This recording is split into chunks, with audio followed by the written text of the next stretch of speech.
Hello. ఈరోజు మనం fish పులుసు ఎలా చేయాలో నేర్చుకుందాం.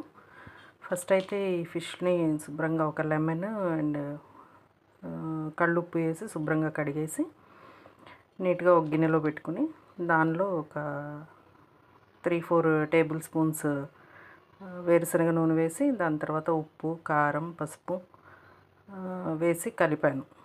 కలిపి పక్కన ఉంచేసి తర్వాత ఒక కడాయిలో ఒక పెద్ద ఉల్లిపాయ, అలాగే ఒక టేబుల్ స్పూన్ ధనియాలు, ఒక టీ స్పూన్ జీలకర్ర, ఒక హాఫ్ టీ స్పూన్ మెంతులు వేసి దోరగా వేపుకుని వాటిని అండ్ అల్లం వెల్లుల్లిపాయలు కలిపి మిక్సీ చేసుకుని దాని మొత్తాన్ని ఈ చేపల్లో కలిపేశాను. అండ్ నెక్స్ట్ దీనిలో ఈ చింతపండు పులుసు వేయాలి. వేసేసి స్టవ్ మీద పెట్టేసి ఒక 20 మినిట్స్ వరకు హై ఫ్లేమ్లో అండ్ ఒక 10 మినిట్స్ వరకు సిమ్లో ఉడకనిచ్చేసి లాస్ట్గా కొత్తిమీర వేసేసి దింపేస్తే ఎంతో టేస్టీ ఫిష్ పులుసు రెడీ.